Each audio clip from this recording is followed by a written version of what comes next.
自動でお風呂を沸かします。お風呂の線は来ましたか？自動でお風呂を沸かします。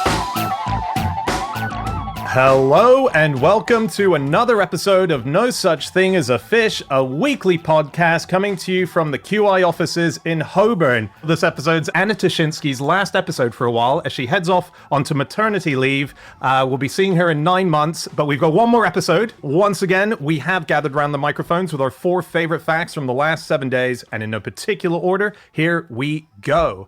Starting with fact number 1, and that is my fact. My fact this week is that Harriet Beecher Stowe, author of Uncle Tom's Cabin, wrote the novel for the first time twice. This is a story, I found it on a website that is Uncle Tom's Cabin, an American Culture. It's a dedicated page to all historical articles about Harriet Beecher Stowe. And in it, it points out that near the end of her life, she was suffering from a disease of the brain. She might have had dementia, she might have had Alzheimer's, we're not quite sure. But in that period, she found herself rewriting, as if it were a new story, Uncle Tom's Cabin, and telling everyone, I've got this amazing book that I'm writing, I think it's going to be big. And apparently when people were looking at the writing, it was almost word for word what the original book was. Yeah, the Washington Post said, if the manuscript could be compared with the corresponding portions of the original copy, it is not likely that much difference of appearance would be discovered. So it wasn't a big pro-slavery tract suddenly that she found herself producing in the 80s. And we should explain those two things, Harriet Beecher Stowe and Uncle Tom's Cabin, I guess. It's a property book, isn't it? Yeah, it's like sort of how to make a desirable residence. Yeah, house and garden. On a budget. This is a game-changing book in America. Harriet Beecher Stowe, she was very much against the world of slavery in America. Came from a family that was very, very much fighting that cause.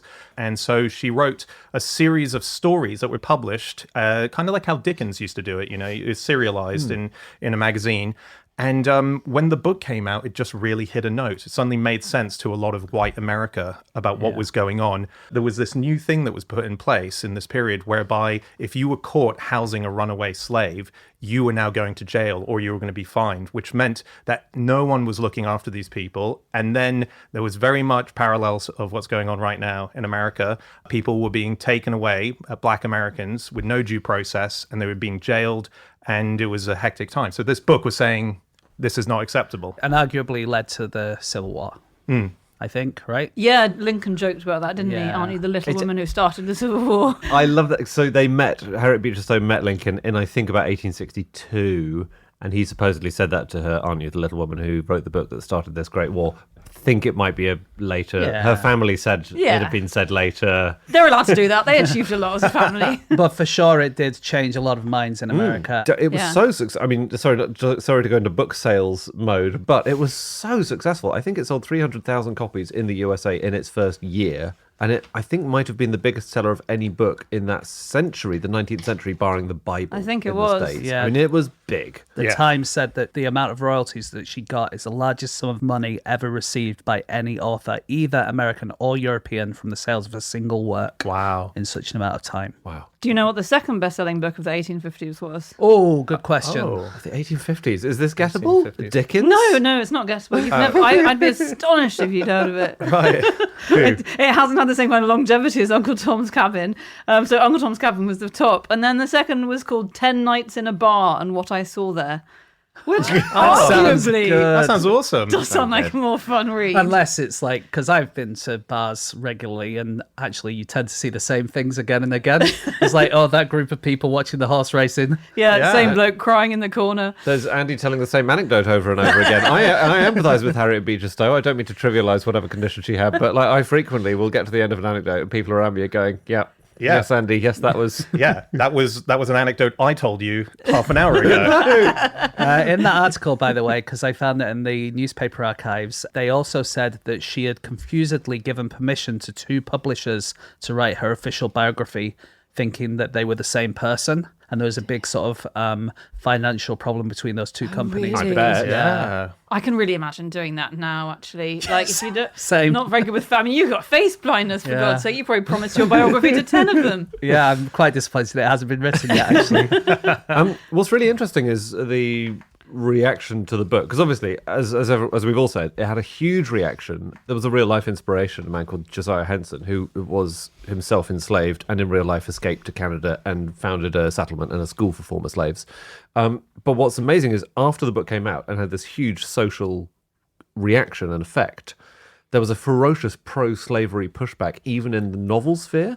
So at least 15 novels were published in response, very much in favour of slavery, saying slaves in the South are better off and then free men and women in the North. So one of them was called Uncle Robin in his cabin in Virginia and Tom without one in Boston.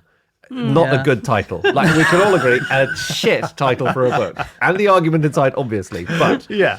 And you were saying that it was kind of in the magazines to start off with, it was serialized. They also had pro-slavery magazines Right. that were basically doing the opposite. So if you went to W.H. Smith's in mid-19th century America, on the shelves, you would have half of them would be pro-slavery magazines and half would be anti-slavery magazines. Well, it's like the BBC today. You've got to have balance, haven't you? If you get on the Oh my God. get on the anti-fascist, you've got to get on the fascist. But she wrote another book off the back of Uncle Tom's Cabin, The Key to Uncle Tom's Cabin, which was basically a bibliography describing everything that had gone into Uncle Tom's Cabin. Oh, wow. She named Josiah Henson as the inspiration for the Uncle Tom character. Because they were like, oh, you just made it up. You've never even been here. You don't know any enslaved people. You've just like... exactly. She needed to prove that it wasn't like that. Yeah, but good. I mean, great. Like, when the publisher says, what's next, Harriet? Well, it's more Uncle Tom's Cabin in a good way. But That'd it's be a just good idea. Like, you know, like the QI fact books that we used to write. Yeah. We could write another one saying, no, this is true. Well, that's the thing. Well done on keeping our sources, because I have a panic attack every time James sends me an email going, and what's your source for this fact you said? I don't know. I deleted it immediately. Wait, James, you want to publish a book of just pure URLs? Yeah. It's the key to QI. I got another one of her writings, Lady Byron Vindicated. Whoa. Oh, yeah? This is where she gets spicy. Yeah. She was defending Byron's widow by revealing that Byron had an affair with his own sister. Half-sister. Okay. Not that changes matters. Sorry. Half-sister, Your Honour. Oh, well, that's not even a fact then, is it? That's not interesting. No, it was incredibly controversial. This It was was insane. her second most controversial book, I'd say. Yeah. When she published this piece in The Atlantic, American magazine still going today, it lost them 15,000 subscribers who said, I don't mind reading about various other things, but I draw the line at Lord Byron having an affair with his half-sister. I think it was a third of its subscribers. I mean, that's a big hit, isn't it? That's one article. You feel so... You know what? She wrote another book in 1873 called Women in Sacred History, where she said that one of the apostles was a woman, Lydia. So she was just an edgelord. The hits just keep on coming. That's stunning. Yeah. I mean, the clue is in the name, isn't it? Lydia the Apostle. How has no one else spotted that? Did you say which of the apostles was secretly? Lydia. No, but which was that? Thomas? No, I think In a- like the Bible just, there are actually 13 apostles, but the Bible never mentions it. See. What, it must have been one of the Judases. Well, there were two Judases, there were That's right. two Jameses, One of them must have been the Lydia. I reckon. You just like panicked and gave the name of the person she was looking at. That's what you do, isn't it? It's a Mrs. Doubtfire moment. Yeah. Just quickly on the Byron thing. It's because yeah. she was great mates with Lady Byron. Because after Uncle Tom's Cabin, she met everyone. Yeah. I mean, she was friends with so many eminent people. George Eliot, was she? Eliot, Great yeah. mates. But this wrecked her reputation, the Byron book. There was so much criticism. She had to hire a secretary to deal with the correspondence and hire a lawyer. And the person who stood up for her, I'm afraid, enemy of the podcast, Mark Twain. Yeah. He stood up for her and he was really good about, it. And I just think that's Oh, him really? vindicated a bit. They were mates. Yeah. They were mates. They were yeah. mates, but have you seen what he's written about her in their later life? Because they were neighbours, not just mates. Oh, what did he say about It's not her? very nice. She trimmed the hedge wrong and Yeah, let all but the it's slugs just- get in the garden. Dog would shit in his garden as Yeah. well. No, he said her mind had decayed and she was a pathetic figure. But I think he means pathetic, not as in we mean Causing pathetic. pain. It's like, Yeah, that's exactly. that's not criticism. Okay, I That's what I'm saying. read that wrong then. Yeah, that no, it's pathetic back then would have meant someone that you feel really sorry for because Yeah. she's got really unwell. And then he wrote, people in the area where they both of them lived would leave their doors open. And then Harriet Beecher Stowe would go into their houses and then push them over and go whoop whoop. It's the sound of the police. She wrote that as well. Golly. But then also that she would play her piano and you'd hear her singing melancholic songs to great effect. right. So, yeah, no, they were mates. They were okay, cool. Can we finally talk about her husband? Because we talk yes. about these women all the time on this podcast, don't we? Agreed. Calvin. She wrote a lot of stuff, but he did write a pamphlet. And the pamphlet that he wrote described the frequent visitations from tiny fairies that danced on his windowsill. Really? Yeah. That does sound better. And I bet he talked about his pamphlet much more than she talked about her, 50 seminal books and crucial impact on 19th century literature. Well, I can tell you that his fairies that he saw were ruled over by a king and queen who were slightly larger than the other fairies, but they had a sinister and selfish expression on their faces that stopped him from trusting them. Even though they always smiled, there was something sinister about them, so he didn't trust these fairies. Sorry, is this a vision he had and then he wrote into a pamphlet, or is this a metaphor for It's something? not a metaphor. It's just he saw fairies. It's what he Okay. thought, yeah. Okay. That's kind of sad because I know he was very encouraging of her literary career, and she probably felt like she should do the same for him. But I just need a quick quote for the cover, darling, if that's all right. Just something about the fairies and how they're really well described. Just something. I will. Yeah. Sorry, I've got to go meet Queen Victoria now.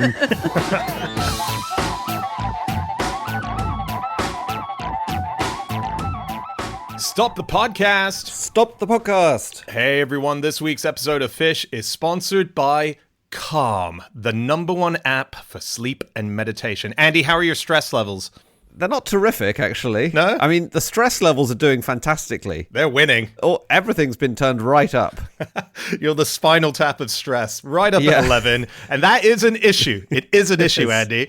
And so this is a fantastic app that you could use, and anyone else who feels similar could do as well. It gives you guided meditations. It can help you through anxiety. It can help you through your stress, boost your focus. There's sleep stories. There's sleep meditation. So as you're going to bed, you can really put yourself into a place where all the anxieties disappear and you won't end up like Andy. All right. It really is a terrific app, Calm. And I think especially now, there is something about this time of year. The holidays are over. You're trying to get back on track. You can really feel like you're behind all the time, like there are a million things to do. Calm is a very good way of just stepping out of that spiral and using all of these brilliant tools and resources on there to just feel a bit more, what's the word? Calm. And if you use Fish to get your Calm app, you are going to get a 40% off discount from a premium subscription. That's really good. Do you know what? That gets me excited. That's had the opposite effect. Oh dear. Oh dear. He's gone to 12. Oh no. No, it sounds terrific. Calm.com, calm.com/fish for unlimited access to Calm's entire library, calm.com/fish, and that will tell them that you heard about them from us. That's right. So get it now. With over 2 million 5-star reviews, this is the one to get. Do it now. On with the show. On with the podcast.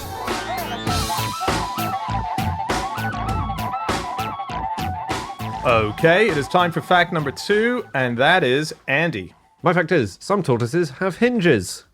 So these are imaginatively named animals called hingeback tortoises, and there are loads of species, and they have a hinge at the back. It's like a hatchback car. Yeah. And it means their back can just go boo and close up when they're trying to retreat into their shell. There are loads of different species. There's the forest, there's bells, there's the Holmes, there's the Western. I saw some of them 2 weeks ago, which is why I submitted this fact. Yeah, Right. That's so cool. Could you see the hinge? I couldn't get my arm quite far enough into the enclosure to. It was a shame, but I read all about them. This was in a little rainforest experience near Reading.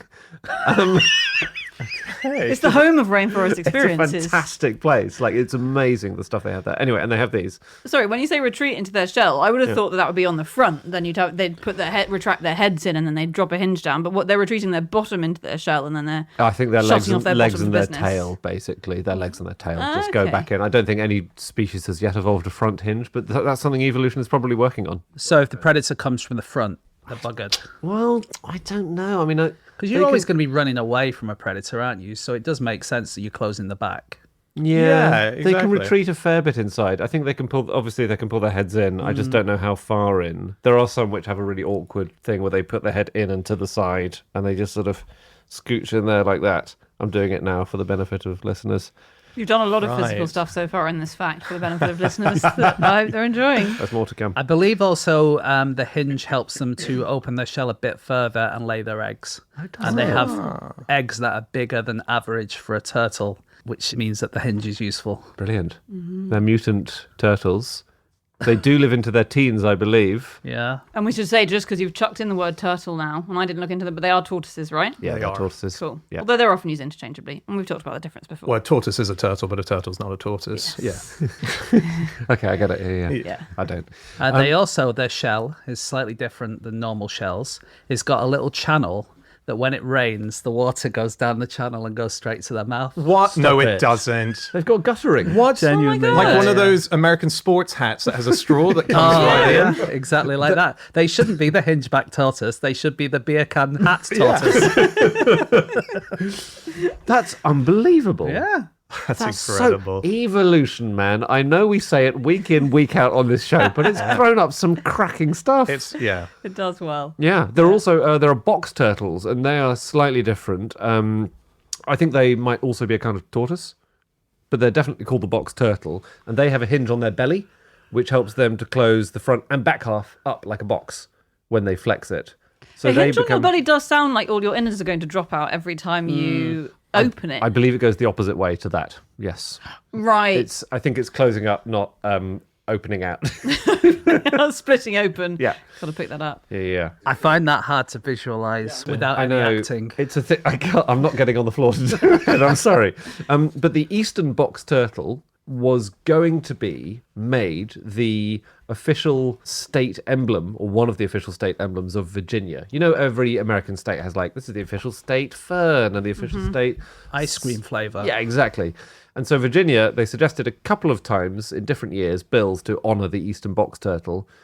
And I just really like this. I think this is from the Wikipedia about them. In 2009, Delegate Frank Hargrove of Hanover asked why Virginia would make an official emblem of an animal that retreats into its shell when frightened and dies by the thousands crawling across roads. I just think that's such a mean thing. Like, Yeah. Yeah, it's got other assets. it's not- and it's not its fault that we've created the car. no, exactly. Ugh. Yeah. On turtles being able to do entertaining things. Yeah. In the olden days, and I found this out in a study which was called Tortoise Rides and Alligator Slides. In zoos that had tortoises, tortoise rides were the thing. It was like the donkey ride, but it was a tortoise ride was the I've thing. seen a photo of Rothschild on the back of a tortoise. Rothschild loved riding his tortoise, yes. But if you went to the zoo... We should say Sorry. zoologist Walter Rothschild, who was Yes. a big old collector. Yeah. Is that Everyone knows who Rothschild is. Or it might be that I couldn't remember his first name, so I just said his surname. But this is what you would do if you went to any zoo which had giant tortoises. Then they would offer rides, and it would either be just lots of children would climb on top, or they had little tortoise carriages, and the tortoise would pull it. Okay, that is cute. It I was don't, I cute. don't know why we stopped doing that. No, let's bring it back. So what's an alligator slide? Sorry. The alligator slide. No, it was said in this study that this was the most outrageous thing that they made animals do. But basically, it was making an alligator go up a 4-meter high-ish ramp and then sliding down a steep slide, which sounds to me incredibly fun. You wouldn't have to make me do that. You're not an alligator, though, are you? I'm not an alligator. Also, alligator rides were commonly offered. No. There are lots of Lord, pictures really? of children. For your children? Children sitting on the backs of alligators. Not for your most loved child, though. I think it would be the least favourite. Yeah, number 3. I guess if you lock the mouth shut, you're okay if you're not in water. You can hold the mouth shut with no force at all. With elastic band, you can hold them And that's down. what you'll say to child number 3 as you send him in. Come on, little Johnny, you're stronger than an elastic band, aren't you? What kind of parent are you if you see an elastic band over their mouth? You go, yeah, it's all good, man. It's all good. I gotta say, in the pictures I saw, I think the mouth was hanging open as it trundled along with the child, but I'm sure they were very on. well trained. Because just to say, the jaws of these animals, like crocodiles and alligators and caimans, they're really strong for closing, but Yeah. they're really weak for opening. No, absolutely. That's the kind of QI fact that in real life, I'm not sure. I'm willing to put my reputation on the line and my genitals. Now, you have fed this alligator a very good breakfast already, right? I think so. It was either today or last week that he had breakfast. I'm sure he's still full. Have you guys heard other unusual tortoises and turtles and things? The African pancake tortoise. No. This is a great one. I'm going to say flat. It's flat. It's got a flat shell. But the cool thing about it is not only that, but it's that it can flip over very quickly when it lands on its back because it's so light. It's a bit like, in Robot Wars, there's always one that can right itself. Yeah. And those are always the most dangerous robots of all. But you're saying this can flip onto its back very quickly. I can say it flips off its back. Got It can right itself. There would So be like no the thing is with tortoises is like, at least in cartoons, they end up on their back and they can't get back onto their feet, right? And I think that is real. That's Yeah, a real, I it's a think real it takes weakness. twice or 3 times as much energy for most of them to do that Yeah. as it would to walk. So that's great. Well, the African pancake one, though, it has a very light shell, which means it can run much faster than your average tortoise, but it's not got a big defense because it's got a very light shell. So when it's threatened, it just runs for cover, and it runs under a rocky crevice and then breathes in like a pufferfish, and it's impossible to pull it out because it's just wedged in there. Oh. So cool. The rock becomes the shell. Yeah, wow. Yeah? You've really got to find the perfect shaped rock. I can imagine running to a huge pile of rocks and staring panic. So all Yeah. of them, I can't get onto that one. That one's too big. That one's Where's the rock that's made for me? Yeah. But cool. That's a really good point. Do they suss out the local rocks ahead of them? I don't have data. We Because- found the Sorry. notebooks of tortoises with all the rock locations. Well, because they do an interesting thing whereby they'll often sleep in a bit where they know the sun is going to get to them in the mornings. This is not all species of tortoises, but a They can lot. anticipate the path of the sun. Yeah, It's quite clever. So that's where they'll sleep. So they know that when the sun hits in the morning, it warms them up and it gets them going. They only have to have been there for the previous morning. They've got good memories. Yeah, okay. It's not so... Okay. Unless they go to a new place on holiday and they just work out which way's east and That's west. quite cool, because I've failed to do that on holiday when parking the car, for example. You park the hire car under the shade of the one tree, and you think, oh, that'll be all right for 4 hours, and then you come back. Same getting on a train. And you sit on one side of the train Yeah. and you're like, oh, this will be beautiful. And then suddenly you're in an You're in an oven. oven. Well, that's because you're both warm-blooded creatures, so you don't understand the necessity. If you were a tortoise, you would have died on that train, and you would have died in that car. So it's more important. But when the ticket collector came, I ran and hid between some perfectly sized suitcases. The Galapagos Islands tortoises, very famous because of Darwin going there, finding them, and they were also really endangered, partly because we ate them all. So Darwin came across them. They had delicious meat. Yeah. He and rode them too, didn't he?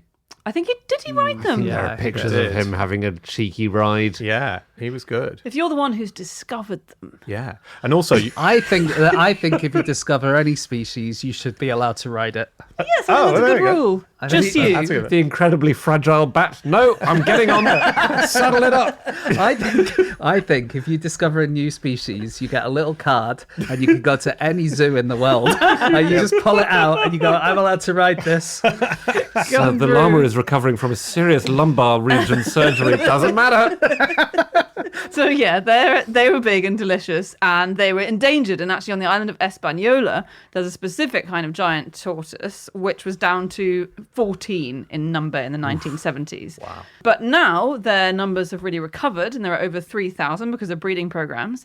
And the reason it's really important to conserve them, one of the reasons, is that they're extremely important for albatrosses because they facilitate something about albatross lives. What do you think of when you think albatrosses? I think of them at sea, bad luck. yeah. Ancient Oh, yeah. mariner. Ancient Shot one with his mariner. crossbow. Yeah. Cursed. Yeah. They fly for extremely long periods. That's Like good. Months Big and months. wingspans. Big. There we go. You can have your guess, Dan, but we've got the right answer. I think. You know that phrase in card games, a dead rubber, where there's absolutely no consequence whatsoever. I want to see Dan on University Challenge where someone buzzes in, "Bzz, Lord Byron, that's correct." Dan goes, no, can I have another guess? Sorry, Jeremy. Just quickly. I think Yes. that quite often they need to crack things open and there's nothing that's really hard around. So an albatross will fly over a giant tortoise, drop the item, be it an egg or whatever.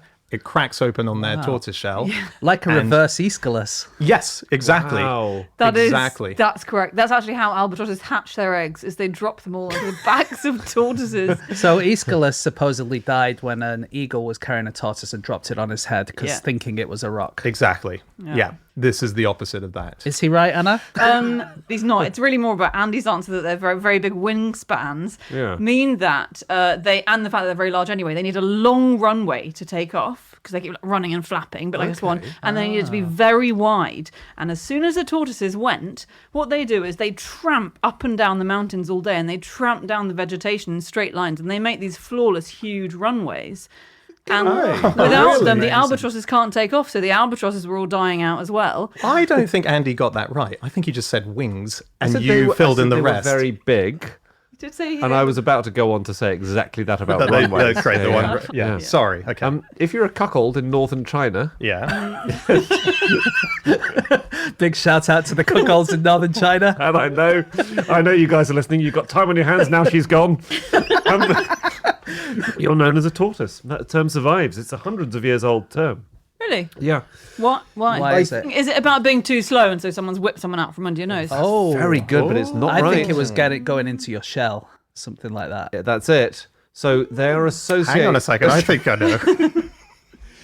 Basically, I think they're associated with, I'm sorry to say, a detumescing penis, and so it's all sort of shrinking down and going soft, and you're shirking danger as well. So that's why. Thank God he didn't act that one out. I am, Dan. I am. You just can't see under the table. Can I say one thing about hinges? Yeah. Oh, okay. Yeah. So there's a door in this room. Yeah. It leads to the next room, and there are 3 hinges on it. Mm-hmm. What can you tell me about the spacing of the top and bottom hinges? The equidistant. Yeah. They seem it, don't they? Yeah, they seem the But same they're distance from the not. top to the bottom. Is the Really? bottom one actually a bit closer to the middle one compared to the Yeah, top one? the bottom one is further from the floor than the top one is from the top. Oh. And there's a few reasons for that. One of them is it's an illusion. Yeah. So to you, it looked about the same, but actually it's not the same. And that's because of the foreshortening effect. So when things are slightly further away, distance looks different. And the other thing is the top of your door, the hinge is holding more of the weight. So the top one needs to be closer to the top. Closer to the pivot because it's Closer to the holding pivot, more yeah, weight. exactly. Yeah. We can all agree the middle one is not pulling its weight, though, right? Like, What's it even doing? What's middle hinge doing? The middle one is there just because 3 is a good number for the size of a door. I guess it helps with the illusion as well, right? Yeah, it does. But the middle one is usually exactly in the middle. That's very good to know this. So if you ever climb a step ladder and suddenly look at your door and think, hang on, the hinges are all off, and then you get down and think they're not again, that's just the illusion. So it might not just be the illusion. If you're doing DIY, Anna, it might be like. And with this particular door, James, Yeah. the frame that's around this door is not on the bottom, but is on the top. Oh, yeah. Is that creating anything towards that illusion as well? That I'm adding in the frame? Can't hurt. If the that's the frame last was. question of the night for the physicist who wants to get home. Any more questions? No, good. Bye.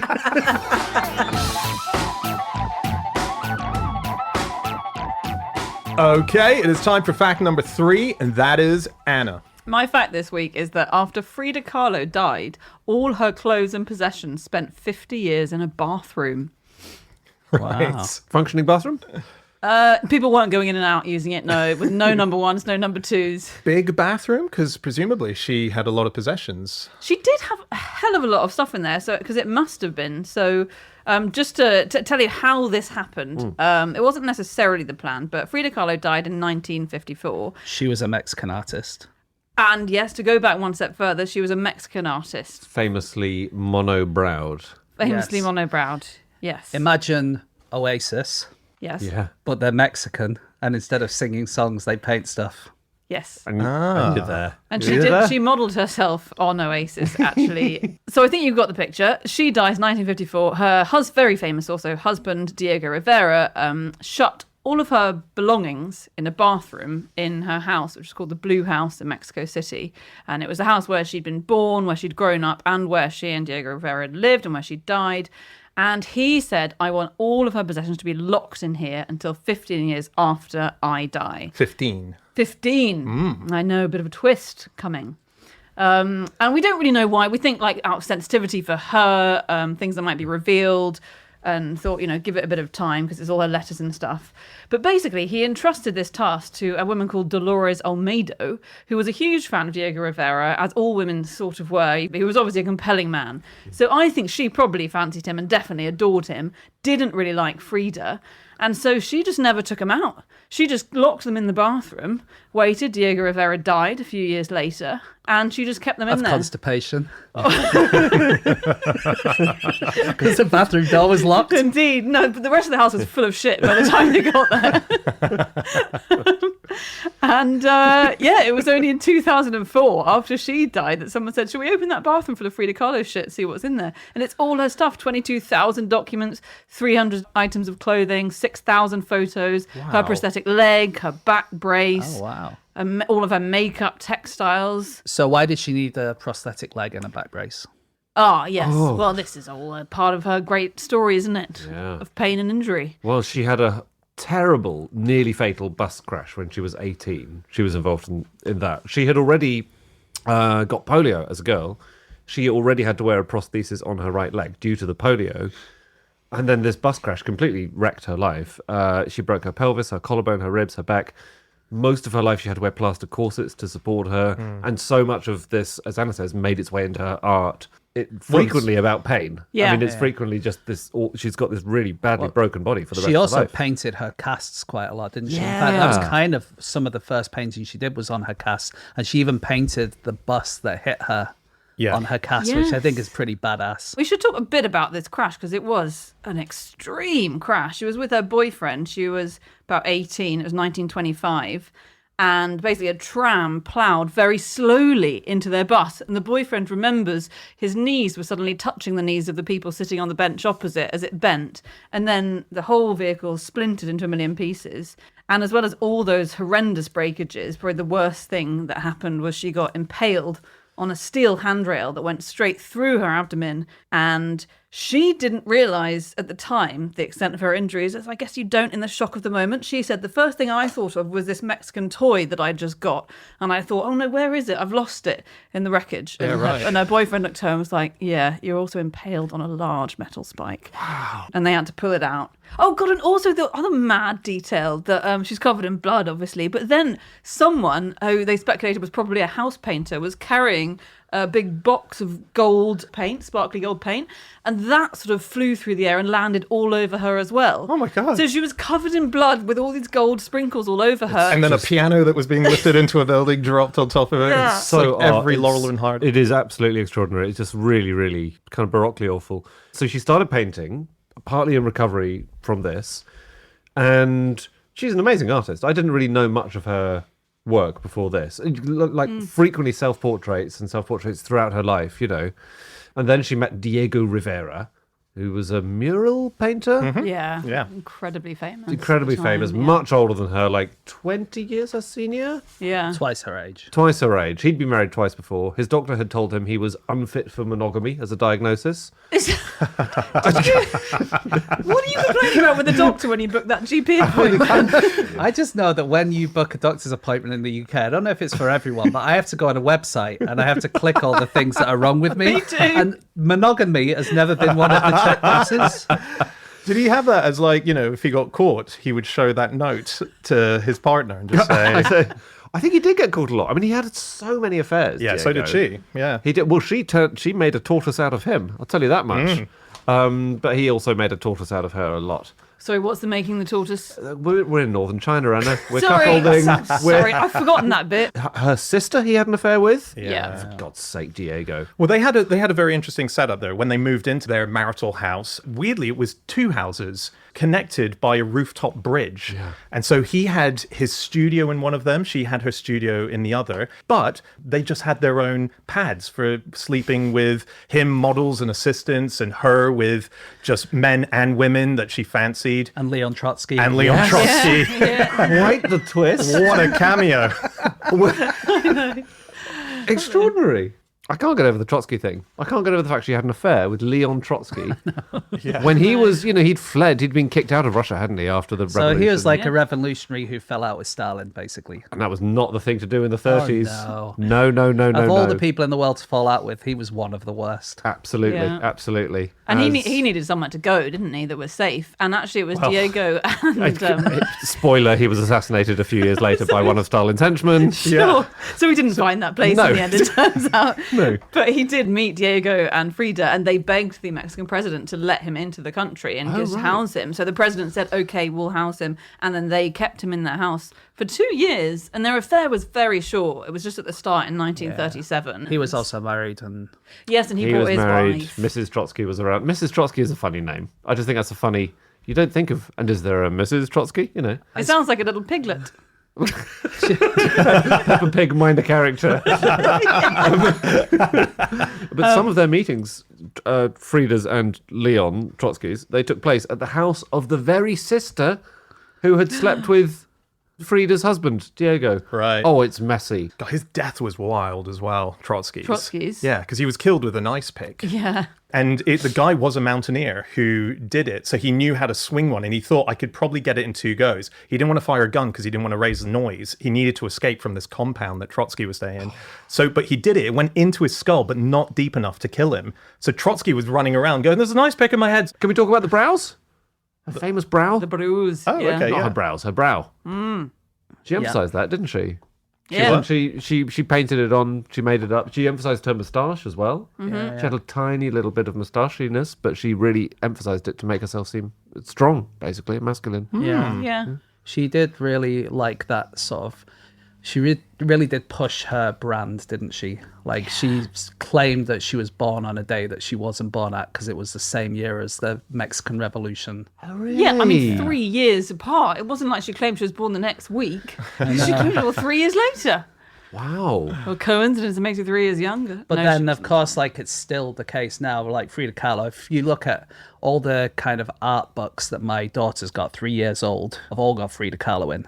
Because she's just such a brand, isn't she? she invented an aesthetic I that genuinely is think unmistakable. my 3-year-old would be able to recognize Frida Kahlo. Yeah, for right. sure. That makes sense. Well, they did a Barbie of her as well. Yeah. And the Barbie got banned in Mexico because, weirdly, they took away the monobrow as part of the look, this iconic look. They made her incredibly slim. So the family basically... Yeah, it wasn't the government banned it. Yeah. There was a lawsuit because they didn't want this to be sold in Mexico and they pulled it off the shelves. Yeah. But Did it she was... really not have a monobrow? The Barbie? Yeah. The most famous thing about her? Extraordinary, isn't there? And so Andy, as you said, she did paint herself a lot. So apparently in total, it's 143 paintings, 55 of which were self-portraits. And they're very surrealistic. I didn't realize she was as surreal as she was. There's one which is called My Birth, where she's giving birth to herself. So you see her head coming out of her own vagina. You don't see that it's her because there's a sheet over the head of the person giving birth. But through notes that she left in her diary and so on, we know that that was her being represented underneath the sheet. Now, that is owned by Madonna. We know that Madonna owns roughly 5 self-portraits by Frida Kahlo, 2 of which we know the names of, that one. And then there's another one where there's a monkey on the side of her arm. Has Madonna got that one? Yeah, That's Madonna's super got that, famous. yeah. And Madonna has been quoted in Vanity Fair as saying when she brings people over who are new people in her life, she'll show them the My Birth one. And if they don't like it, she'll know that they're not going to be a long-term friend. I feel That's her really sad bar. about that. About what?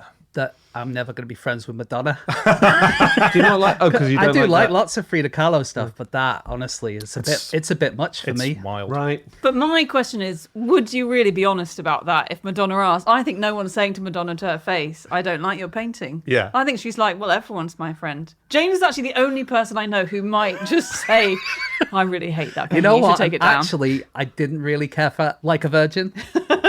Ouch. Okay, well, we can't be friends now.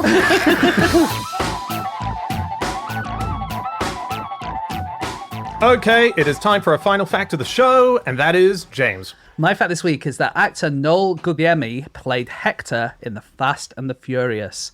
Since then, he has played a character called Hector in 30 other projects, and now if he's in a movie where he's not called Hector, he'll try to change the character's name to Hector. Yeah. He's Is he confused about acting? What acting is? he's found his niche. Yeah, he's a He's Hector. Hector.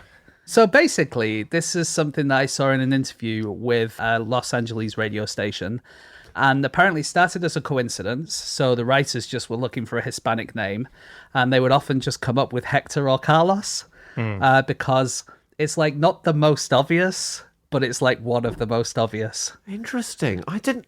So it's like not calling your English character John, it's calling him Michael. Do you know what I mean? Yeah, because I associate Hector just with the Trojan War. Yeah. Yeah. And quite- I don't think of it in a Hispanic sense. Well, it is kind of a popular Hispanic name. So in Puerto Rico right now, Hector is the 18th most popular name, which is beaten by Michael, Kevin, and Brian. But in the 80s and 90s and early 2000s, it was very popular. So these characters, this guy is in his 30s.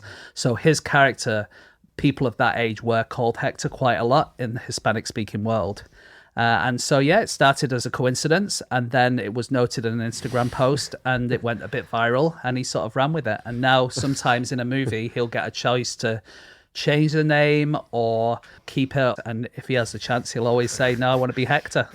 Well, he's got a hell of a list of movies he's done. Oh, He's yeah. been in so many movies. So Hector's not even the only recurring name that has come up in his movies. So he's played Jose 4 times.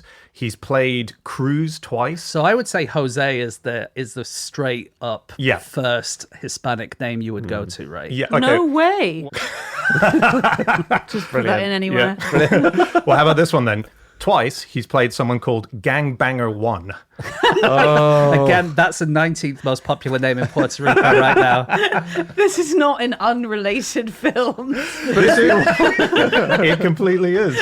No. So he did it at Gangbanger 1, he's listed in the X-Files. And that's just a gang member, we should say. It's just someone who's in gang fights a lot. Oh, is it? Oh, grow up, guys. That's not what a gangbanger is. I've never heard of that. He's a gangbanger is very common. Come to South London, you'll hear it said. Yeah. It's someone who's in a gang. It's somebody who gets in gang fights. Are Who you who plays sure? the drum in the gang?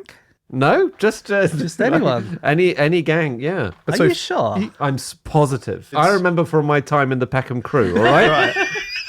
I remember from my time in the orgy, and we all had a different understanding. It's an old-fashioned term. It's not as much used these days. That's really I interesting. suspect. Because I would say probably my memory of the X-Files is there would be more likely to be gangs than Then banks. the banks. Yeah.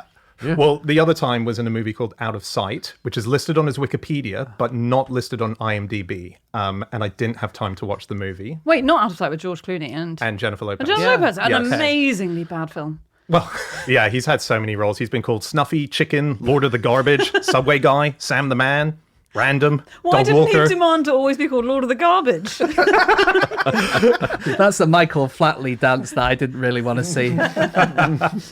Latin Guy on a Bicycle, and that was in the video clip for Pretty Fly for a White Guy. The Offspring. that? He's in that. Oh. Yeah. Yeah. Very good. Character names are funny, aren't they? Because Can be. often they express something about the character. Yeah, like some writers will, as soon as you see a character's name, you'll know exactly what they do. Like Dickens, for instance, or J.K. Rowling. Exactly. But then other ones, they would just call themselves Jack Reacher, and you don't know what that is. It's just a person called Jack. Exactly. And so the Dickens characters, they're called cratyllic names, which I didn't know. It dates back to Platonic dialogue.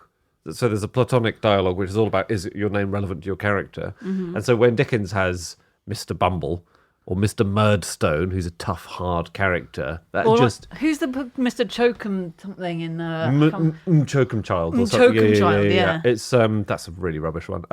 But so there's this story about Dickens that Tiny Tim was allegedly going to be called Puny Pete at one point, and it's. I have been trying to nail this because I don't think it's actually true. Like Right. there's this piece from Dickens Quarterly in 1995 which says actually this might be from an advert, because there was an advert which said Little Larry, Small Sam, Puny Pete. They were all crossed out, and then below it says Tiny Tim, See. not crossed out, and it's saying like sometimes you have to iterate and go through a few versions before you get the final thing. So that's a common internet factoid that actually might not be. It's one of my favourite things we do is explode misconceptions that only 2 people had. But those 2 people will be listeners, so it's good. This guy, Hector, arguably is typecast. You know, he's doing quite similar characters in all these things. IMDb has a category of the most typecast actors in the world, and it explains the kind of character that they do. So I want to do a quiz where I'll give you the explanation Brilliant. of the character, and you have to say the name of the actor that they're describing. So easy one to start off with: neurotic, sex-obsessed, intellectual. Woody Allen. Straight in there. Well done. If at home you Of got course. that quicker than Dan and Andy, well done. Greasy, weaselly, slightly mental creep. That's Dan, isn't it? He didn't do much acting. No, but I've got that one credit. Gangbanger 2. Alan Greasy- Rickman? No. Greasy, weaselly, slightly mental creep. And when I tell you, you'll go, oh yeah. Okay, hang on a sec. No, I can picture him on my head. Steve Buscemi. Correct. That's who I was going for as well. Yes, okay. Well done, Andy and me. Offbeat, quirky hipster who's a little stuck in dreamland. Michael Cera. No, it's Oh, that annoying woman. Yeah. God. Lisa I think she plays Kudrow? the mum in I mean, Paddington. Sally Hawkins. Sally Hawkins. Oh, no, it's not her. Is it a woman? It's a woman. Offbeat. Say it again. Offbeat, quirky hipster who's a little stuck in dreamland. I'll tell you this one. Zooey Deschanel. Is correct. Wow. Oh, I don't remember who that is. A tough woman who eventually shows vulnerability by breaking down in a crying scene. Sigourney Weaver? She doesn't break down in crying scenes. She breaks others. Meryl Streep. Who's you say? Meryl Streep. Meryl Streep, no. We're kind of getting there. Julia Roberts. Correct. Oh, he's back in Very the nice. game. And Is she a tough woman? Yeah. Okay. finally in this quiz, immature man-child. Adam Sandler. Correct. very good. That's quite striking. That is very How good. clearly they come across. Well, so the typecasting is so dangerous for actors. There's a Ed O'Neill. There used to be a sitcom, Married with Children. If you can't picture him from that, he was in that. He's in Modern Family as well as one of the husbands in it. He's like a long-suffering husband. Yeah. Incredibly funny to the point where he almost just had to shrug and people would laugh. And so he was in a movie called Flight of the Intruder, drama movie, 1991 it came out. Test audiences kept on laughing anytime he came on screen or did any movement that he was just cut from the film. Wow. They were like, you're ruining the film. You're too funny. You're too funny at the moment. That's tough. That's the typecasting. It is a real thing, isn't it? Yeah. So there's an actor called Mikhail Gelovani who played Stalin in 12 different films made during Stalin's lifetime. And then the work did dry up. I'm going to get a job now, actually, if he's in the right country. Yeah, I read about him. He basically played Stalin in one movie, and Stalin really, really liked him because he was like by far the most handsome and tallest member of the cast, and he was playing Stalin, and Stalin was like, that's exactly who should be playing me. And then from then on, he was like, this guy is going to play me all the time. And obviously there were quite a few movies about Stalin made. Yes, and when the casting call comes in, it must be a tricky, like, do you want to take this job? It is typecasting me, but I'll be killed if I don't do it. Yeah. But then after Khrushchev did that speech that said Stalin was a wanker, then no more. No. Yeah. James Doohan had a horrible one. James Doohan was Scotty in Star Trek. So he was the guy who would fix things. He had a Scottish accent. He kept not getting films off the back of it because they kept saying, we don't need a Scottish guy in this movie. He was Canadian. That was just an accent. But he was so typecast to that character that, he lost roles. I'm sure, did you guys read about Jagdish Raj Khurrana? Who's he's got a Guinness World Record. He's a Bollywood actor. He died in 2013.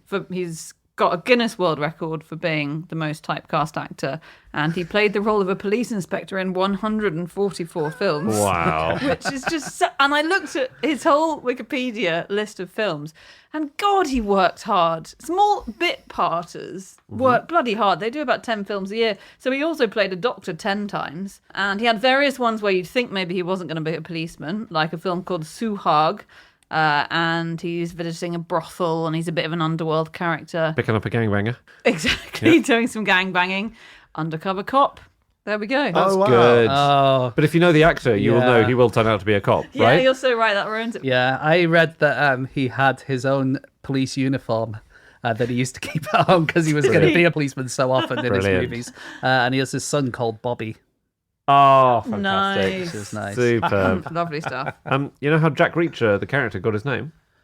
Because Lee Child chose his pen name because it would be between Raymond Chandler and Agatha Christie, is the story. Okay. But Jack Reacher, the character, is named because he's good at reaching things. So Lee Child is very tall, right? That is true. Right. And he started writing these books during a period of unemployment. He used to be like an ITV floor manager, I think, and he was sacked from that job and started writing. But during that period where he was unemployed, when he was in the supermarket, little old ladies would sometimes say, can you reach that thing for me down? And his wife used to tease him, saying, maybe you could get a job as being a reacher. And he's since turned that into a globe-straddling cultural empire. So of funny. And I dozens haven't dozens of read books. or seen the films, but is Jack Reacher someone who's always fitting light bulbs? Is he a handsy man? He's basically like a human Mr. Tickle. Right, okay. Yeah. They sound much more fun than they That's appear. it. Yeah. The character is very tall. Is he? Which was the huge controversy when Tom Cruise was cast because he is. Oh my God. Yeah. It honestly was. There's someone Yeah. who doesn't get typecast as a short ass, does No, he? Jack Yeah. Reacher's 6'5", 5, I believe. Is he? Is And he? a wall of and he's a tough guy. Like I think there's one book where he stops a bullet with his chest, and that's Right. That's easy to do, can I just say? But it's not that easy to survive it. sorry. Yes. I'm sort of I know I'm late to this party, but I'm astonished that he specifically is 6'5" and is played by Tom Cruise. Was that a funny joke? No, the first Jack Reacher film with Tom Cruise is brilliant. It's really good. The second one is also decent. Never go back. Agreed. Do they have very small actors around him to make him look taller? They cast only munchkins. Yeah, he beats up a hell of a lot of munchkins in that film. No, you're right. I think they just show him as like he's short, but he's accelerating upwards towards your face with his fists. I see. Right. Yeah. Oh, it's good. They're bloody good. It's not mentioned in the movie, his height. It's how they got around it. They don't go, oh my God, he's huge. They don't call him Jack Can't Reacher. Dan, I have a fact that I wonder if you know, or anyone, in Absolutely Fabulous, international listeners, great British comedy. Jennifer Saunders' character is Eddie, Adina Monsoon. Do you know why she's called that?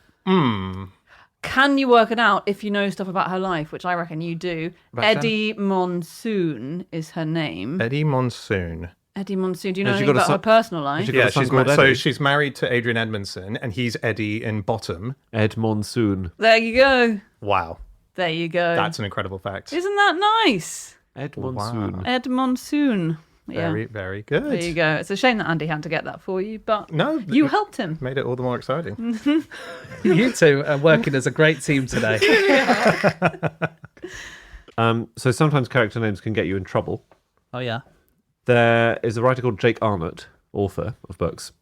And in 2006, he was writing a book and he had a character in it who was a real villain. It was a 1960s cabaret singer and he named him Tony Rocco, right? And the character was a real sleazebag who preyed on teenage boys. Mm-hmm. Now, unfortunately for Jake Arnott, there was a real 1960s London cabaret singer called Tony Rocco, who was not a pervert who preyed on teenage boys and who was still trading, having had a very successful hit single and was still performing with a loyal fan base. Wow. Yeah, that's Obviously, a he shame. was not happy when this book came out, and there Was it a complete coincidence? It was a complete coincidence. Was it? I don't know. He hadn't Googled it, but Did he get sued? there was a legal process which played out in due course and led to some compensation being paid, I think. And Tony Rocco, the real Tony Rocco, said, "I'm very glad we can just work this out and move on." There was a Yeah. famous thing with Peter Kay in Phoenix Nights. Was it in Phoenix Nights or the one that he did before that? But it was one of his sitcoms, and there was a character called Keith Lard, who was like a health and safety officer who had sex with dogs. And it turned out that Peter Kay had previously worked with a health and safety officer called Keith Laird. Okay. And it was a complete coincidence, Was it really? says Mr. Kay. And there was some legal process. And again, I think some Some compensation was distributed. I believe Good there Lord. was. Yeah. Yeah. It might have been that the compensation went to, fire safety things. Dog trust. Wasn't there a thing within books whereby people would add the detail of a small penis if they were Yeah. describing someone so that they would never sue because they wouldn't want to admit that the character was them? But Yes, that's is just that one like- Pride and Prejudice? That's chapter 4, isn't it? But if I wrote a character called like Den Schreiber, Yeah. I write as a real bastard, and I say, and he's got a small penis, is Yeah. that going to stop you suing, Den? What, the small penis bit? Yeah, because it's so obvious I'm making fun of you in the book. Yeah. And in Yeah. fact, this has given me a great idea for my next novel. Does the small penis come into it? Well, it's part of the reason he's cuckolded by his northern Chinese wife. Well, I'd be angry, but this sounds so damn good. I'm in. Well, you're not quite in.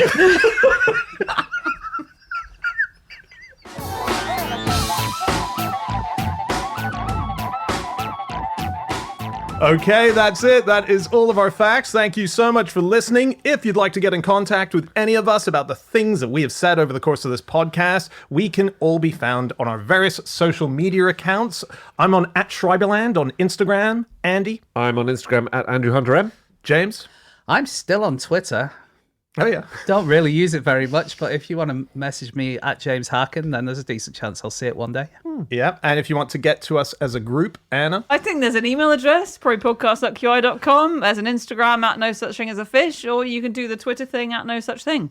Yep, okay. Or you can go to our website, nosuchthingasafish.com. Do check it out. You can also find merchandise. You can find Club Fish, which is our special place where we put up lots of bonus episodes.